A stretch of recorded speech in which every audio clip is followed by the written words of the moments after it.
العليم من الشيطان الرجيم بسم الله الرحمن الرحيم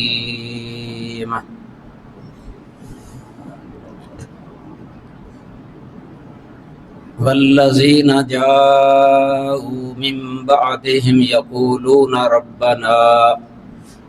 اغفر لنا ولإخواننا الذين سبقونا بالإيمان ولا تجعل في قلوبنا غلا للذين آمنوا ربنا إنك رؤوف رحيم۔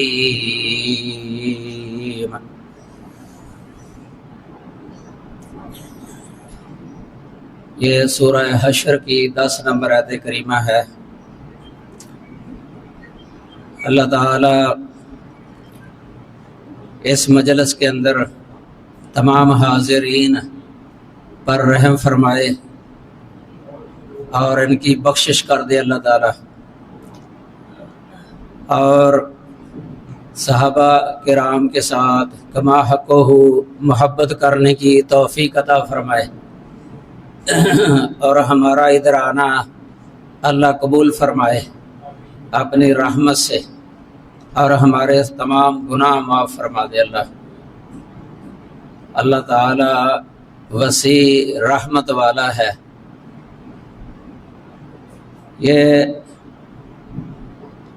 العقیدۃ الواسطیہ، اس کے بارے میں جو صحابہ کرام کے بارے میں اہل سنہ کی وسطیت لکھی گئی ہے۔ اہل سنہ جو متوسط ہیں، یہ 5 اصول ہیں۔ 5 اصولوں میں سے ایک نبی کریم صلی اللہ علیہ وسلم کے صحابہ کرام ہیں، ان میں بھی اہل سنہ متوسط ہیں، ایمان کے مسئلے میں متوسط ہیں، صفات کے مسئلے میں متوسط ہیں، تقدیر کے مسئلے میں متوسط ہیں، اور اسی طرح نام ذکر کرنے کے مسئلے میں، گناہ گار بندے پر نام ذکر کرنے کے مسئلے میں متوسط ہیں۔ تو یہ وسطیت اہل سنہ اگر سمجھ لی جائے نا تو بہت سارے مسائل کا پتہ چل جاتا ہے اور اہل سنہ کا موقف معلوم ہو جاتا ہے۔ صفات باری تعالیٰ ایک طرف معطلہ جہمیہ معتزلہ ہیں اور دوسری طرف مشبہہ ہیں، درمیان میں اہل سنہ ہیں جو اللہ وحدہ لا شریک کے اسماء صفات کو ثابت کرتے ہیں، ان کی تعطیل نہیں کرتے، تحریف نہیں کرتے، تعویل نہیں کرتے، تشبیہ نہیں دیتے، ثابت کرتے ہیں کما یلیق بجلالہ و شانہ۔ اور معطلہ نے نفی کر دی، جہمیہ اور معتزلہ انہوں نے اللہ کی صفات کی نفی کی، اور مشبہہ نے ثابت کی لیکن تشبیہ دے کے مخلوق کی صفات کے ساتھ۔ تقدیر کے مسئلے میں اہل سنہ متوسط ہیں، قدریہ اور جبریہ کے درمیان۔ قدریہ نے تقدیر کی نفی کی، نفی میں مبالغہ کیا، اور جبریہ نے تقدیر کو ثابت کیا اور اس میں غلو کیا، حد سے بڑھے، اور تقدیر کو حجت بنا کے عمل ترک کر دیا۔ لیکن اہل سنہ تقدیر کی نفی نہیں کرتے، اور اس طریقے سے بھی وہ ثابت نہیں کرتے کہ اس کو حجت بنا کے عمل ہی ترک کر دے، عمل کرنے کے قائل ہے اور بندے کو مجبور محض نہیں سمجھتے۔ اور ایمان کے مسئلے میں اہل سنہ یہ خوارج، معتزلہ، وعیدیہ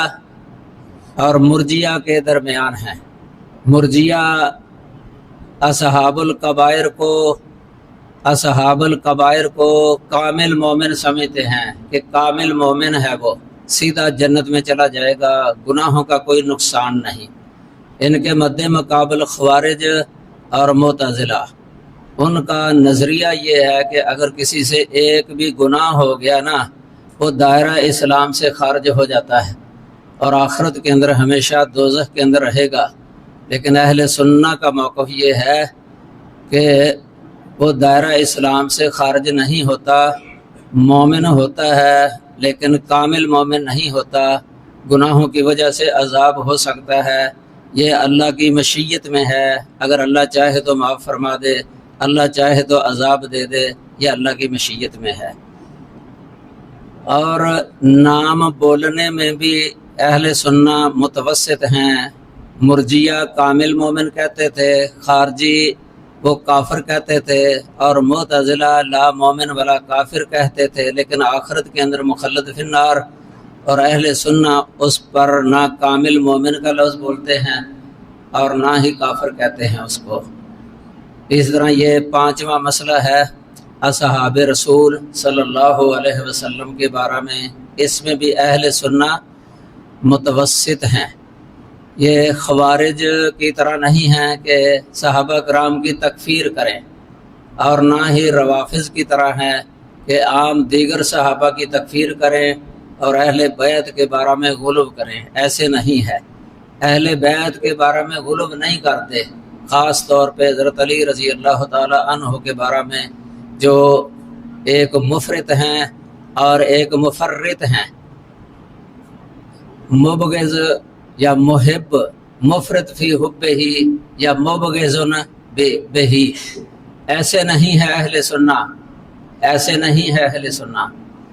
علی رضی اللہ تعالی عنہ کی فضیلت کے وہ قائل ہیں، رسول اللہ صلی اللہ علیہ وسلم کے داماد تھے اور آپ صلی اللہ علیہ وسلم کے کزن بھی تھے، اور جنتی ہیں، اور ان کی فضیلت بہت زیادہ ہے، احادیث کے اندر تمام فضیلت کی نصوص کو مانتے ہیں اہل سنہ والجماعہ علی رضی اللہ تعالی عنہ کے بارے میں، اور علی سے بغض نہیں رکھتے خوارج کی طرح، بغض نہیں رکھتے خوارج کی طرح، اور نہ ہی علی رضی اللہ تعالی عنہ کو ان کے مرتبے سے بڑھاتے ہیں، اللہ نے جو مرتبہ دیا ہے نا اسی مرتبے میں رہنے کا عقیدہ رکھتے ہیں، اور یہی وسطیت اہل سنہ ہے۔ اہل بیت کے بارے میں بھی ایسے ہی ہے، اور کسی ایک صحابی سے بھی بغض نہیں رکھتے اہل سنہ خوارج کی طرح یا روافض کی طرح۔ یہ ہے موقف ملخص، یعنی کتاب و سنت کے اندر صحابہ کرام کے مناقب اور فضائل جو ہے نا یہ کثیر تعداد میں ہیں، آیات بھی ہیں اور احادیث بھی ہیں رسول اللہ صلی اللہ علیہ وسلم کی، اس کے بارے میں حدیث کی کتابیں بھری پڑی ہیں، بلکہ اس پر مستقل کتابیں بھی ہیں۔ فضل الصحابہ امام احمد بن حنبل کی رحمہ اللہ کی پرانی کتاب ہے، 2 جلدوں کے اندر چھپی ہوئی ہے، فضل الصحابہ۔ تو بعد کے علماء نے بھی بہت ساری کتابیں لکھی، اس دور کے اندر تو کثرت کے ساتھ کتابیں لکھی گئی ہیں مناقب صحابہ پر، فضائل صحابہ پر، اور عام عقیدے کی کتابوں کے اندر بھی اس کا ذکر ہے، کیونکہ یہ جو مسئلے ابھی میں نے بتائے ہیں آپ کو 4-5 اصول جن میں اہل سنہ متوسط ہیں، یہ عام طور پر عقائد کی کتابوں کے اندر ان کے بارے میں تفصیلات ہوتی ہیں، کیونکہ عقائد کی کتابیں اہل سنہ نے اہل بدع کے خلاف لکھی ہیں۔ اہل بدع کے جو بھی نظریات تھے نا، جو بھی نظریات، ان سب کا رد کتابوں کے اندر لکھ دیا ہے، پہلے سے فارغ ہو گئے ہیں لکھ کے۔ یہ 3 صدی کے اندر بہت زیادہ کتابیں لکھی گئی ہیں جو کتاب السنہ کے ساتھ بھی مشہور ہیں، کافی کتابیں جن کے نام ہی کتاب السنہ ہے، جس طرح امام ابن ابی عاصم کی کتاب ہے کتاب السنہ، اور امام احمد بن حنبل رحمہ اللہ کے بیٹے عبداللہ کی کتاب ہے کتاب السنہ 2 جلدوں کے اندر، اور کتاب السنہ امام ابوبکر الخلال کی کتاب ہے کتاب السنہ۔ تو اس نام کی بہت ساری جو ہے نا کتابیں گنی نہیں جا سکتی جتنی چھپی ہوئی ہیں، اور یا کتاب التوحید کے نام سے کتابیں لکھی ہیں کئی علماء نے، جس طرح ابن مندہ کی کتاب التوحید ہے، امام ابن خزیمہ کی کتاب التوحید ہے، اور امام بخاری رحمہ اللہ کی کتاب التوحید ہے۔ اس طرح یا الشریعہ کے نام سے امام آجری کی کتاب ہے، وہ بھی اسی پر ہے۔ تو یہ اہل سنہ کا عقیدہ جو ہے نا وہ ہے جو صحابہ کرام کا عقیدہ۔ اہل سنہ سے مراد بھی آپ سمجھ لیں کہ اس سے آج کل جو اپنے آپ کو اہل سنہ کہتے ہیں نا، یہ مراد نہیں ہے۔ پرانی جو عقیدے کی کتابیں ہیں نا ان میں اہل سنہ اور اہل الحدیث یہ مساوی ہے، یعنی تساوی کی نسبت ہے دونوں کے درمیان، یہ ہی مراد ہے۔ کیونکہ اس وقت جتنے بھی اہل بدعت تھے نا، ان کے مد مقابل جو ہے نا عقائد کی کتابوں کے اندر ان کو اہل سنہ کہا جاتا تھا، اور یہی اہل الحدیث ہیں۔ اہل الحدیث ہی اصلی اہل سنہ ہیں، کیونکہ جو آج اہل حدیث کا عقیدہ اور نظریہ ہے نا، یہ بعین ہی سلف صالحین اہل سنہ کا عقیدہ تھا، وہی ہیں یہ آج جو اہل الحدیث ہیں۔ لیکن آج جو اپنے آپ کو اہل سنہ کہتے ہیں نا، ان کے کئی نظریات جو ہے نا پرانے اہل بدع کے اندر جو چیزیں تھیں نا، وہ ادھر ان کے عقائد اور نظریات ہیں۔ صفات کے بارے میں بھی ایسے ہی ہے، صفات کے بارے میں، تو ایمان کے بارے میں بھی ایسے ہی ہے۔ مثلا پہلے بدعت الارجاء تھی ایمان کے مسئلے میں، بدعت الارجاء۔ اب بدعت الخروج یا بدعت الاعتزال یہ تو نہیں ہے، جو اپنے آپ کو اہل سنہ کہتے ہیں ان کے اندر یہ نہیں ہے، بلکہ اہل ارجاء والا پایا جاتا ہے نظریہ، یعنی ایمان کے بارے میں یہ مرکب ثلاثی کے قائل نہیں ہے، ایمان کے بارے میں مرکب ثلاثی کے قائل نہیں ہیں، یا تو بسیط کہتے ہیں یا پھر مرکب ثنائی کہتے ہیں، یہ آج کے اہل سنہ۔ تو اسی طرح جو ہے نا یہ صحابہ کے بارے میں اگرچہ ان کا یہ نظریہ ہے، ان کا جو آج اہل سنہ کہتے ہیں وہی جو اہل الحدیث کا نظریہ ہے کہ صحابہ، کیونکہ ان کی عقیدے کی کتابوں کے اندر بھی صحابہ کے بارے میں اچھا لکھا ہے، صحابہ کرام کے بارے میں، تو یہ ایک متفق علیہ مسئلہ ہے۔ اس لیے شیخ عبد القادر جیلانی کی یہ بنیت الطالبین ہے نا، ان کا میں نے ایک حوالہ نقل کیا ہے ادھر، وہ کہتے ہیں متفق اہل سنت علی وجوب الکف اما شجر بینہم والامساک عن مساویہم واظہار فضائلہم وعن مناقبہم، یعنی اہل سنہ متفق ہے اس بات پر کہ صحابہ کے درمیان جو مشاجرات ہوئے ہیں، اختلافات ہوئے ہیں، ان کے بارے میں زبان کو روک کے رکھنا اور ان کی برائیوں کو ذکر نہ کرنا، کسی کی بھی کوئی عیب یا نقص ہے بشری تقاضے کے مطابق اس کو ذکر نہ کرنا، اور ان کے فضائل اور مناقب کو ظاہر کرنا، بیان کرنا لوگوں کے اندر،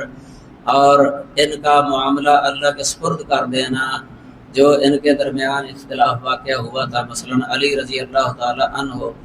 یہ اور دی ان کے مقابلے میں طلحہ، زبیر اور عائشہ رضی اللہ عنہم تھے، یہ صفین کے اندر، اس معاملے کے اندر زبان کو روک کے رکھنا، اور یہ عین کتاب و سنت کے مطابق ہے، کیونکہ رسول اللہ صلی اللہ علیہ وسلم نے فرمایا ہے اذا ذکر اصحابی فامسکوا، یہ صحیح حدیث ہے، شیخ البانی صاحب نے سلسلہ صحیحہ کے اندر ذکر کی ہوئی ہے، اذا ذکر القدر فامسکوا، اذا ذکر النجوم فامسکوا، تین چیزیں ذکر کی گئی ہیں اس کے اندر، کہ جب میرے صحابہ کا تذکرہ ہونا مراد سے یہی ہے کہ اس طرح کی باتوں کا ذکر چل جائے جو آپس کے ان کے اختلافات یا مشاجرات تھے، تو اپنی زبان کو بند رکھو، کوئی لفظ نہ نکالو کسی صحابی کے بارے میں، یہ اللہ کے سپرد ہے ان کا معاملہ، اور ہمیں یقین ہے اس بات پر کہ اللہ تعالیٰ نے ان کو معاف کر دیا، اور ائمہ نے لکھا ہوا ہے، عام ہی شیخ الاسلام ابن تیمیہ نے لکھا ہے اسی کتاب کے اندر العقیدۃ الواسطیہ کے اندر کہ یہ اجتہادی خطا ہے، اجتہادی خطا جو ہے نا یہ معاف ہے، اللہ تعالیٰ نے معاف کر دی ہے۔ اجتہادی خطا بھی اگر ہو جائے تو ایک اجر پھر بھی مل جاتا ہے، اگر درستگی ہو جائے تو 2 اجر ملتے ہیں۔ شیخ الاسلام ابن تیمیہ رحمہ اللہ نے بہت ہی لکھا ہے منہاج السنت النبویہ کے اندر، صحابہ کا بڑا دفاع کیا ہے، بہت جانا پرزور طریقے کے اور دلائل کے ساتھ عقلی اور نقلی طریقے سے صحابہ کرام کا دفاع کیا ہے، اور عام کتابوں کے اندر ہے۔ ادھر بھی یہ ہمارے سامنے یہ جو ورقہ ہے اس میں بھی لکھا ہوا ہے تبرؤ اہل سنہ والجماعہ، یعنی اہل سنہ والجماعہ یہ بری ہیں، یہ بیزار ہیں، مما یقولہ المبتدعہ، اس سے جو بدعتی لوگ کہا کرتے ہیں، فی حق صحابہ و اہل البیت، صحابہ کے حق میں اور اہل بیت کے حق میں۔ اہل سنہ ان کی بات سے بری ہیں، کیونکہ یہ غلط باتیں کرتے ہیں، یا تو غلو کرتے ہیں یا تنقیص کرتے ہیں، افراط و تفرید کا شکار ہیں یہ لوگ، تو اہل سنہ ان دونوں سے بری ہے، اہل سنہ کا ان کے ساتھ کوئی تعلق نہیں ہے۔ وَيَتَبَرَّؤُونَ مِن طریقۃ الروافض، یہ آگے تفصیل ہے کہ رافضیوں کے طریقے سے بھی بیزار ہیں، بری ہیں، دور ہیں اہل سنہ، الذین یبغضون الصحابہ، جو صحابہ سے بغض رکھتے ہیں، عداوت رکھتے ہیں، وَيَسُبُّونَهُمْ، اور انہیں برا کہتے ہیں، صحابہ کو جو برا کہتے ہیں، وَمِن طریقۃ النواسب، اور نواسب کے طریقے سے بھی بری ہیں، ناسبیوں کے طریقے سے بھی بری ہیں، الذین یؤذون اہل البیت، جو اہل بیت کو اذیت پہنچاتے ہیں، بقول، یا تو کوئی بات کر کے ان کے بارے میں ان کو اذیت دیتے ہیں، او عمل، یا کسی عمل کے ساتھ کوئی ایسا کام کرتے ہیں جس سے ان کو تکلیف پہنچے، وَيُمْسِكُونَ عَمَّا شَجَرَ بَيْنَ الصَّحَابَہ، اور صحابہ کے درمیان جو اختلافات رونما ہو گئے تھے نا، اس سے بھی وہ یعنی توقف کرتے ہیں، اپنی زبان کو روک کے رکھتے ہیں، کچھ بھی نہیں کہتے، کسی صحابی کو کچھ بھی نہیں کہتے، ان کا حق بھی نہیں ہے کہ صحابہ کے بارے میں کوئی زبان درازی کریں، کوئی اعتراض کریں، تو یہ وَيَقُولُونَ إِنَّ هَٰذِهِ الْآثَارَ الْمَرْوِيَّةَ فِي مَصَابِيحِمْ، اور وہ کہتے ہیں کہ یہ آثار جو مروی ہیں ان کے یعنی عیوب کے بارے میں یا ان کی غلطیوں کے بارے میں، منہا ما ہوا کذب، کچھ تو وہ جھوٹ ہیں، لوگوں نے خود اپنی طرف سے بنا کے ان کی طرف نسبت کر دی ہے۔ یہ عام طور پہ آپ یاد رکھیں کہ روافض جو ہے نا، ان کے اندر سب سے زیادہ کذب جاری تھا متقدمین کے دور میں،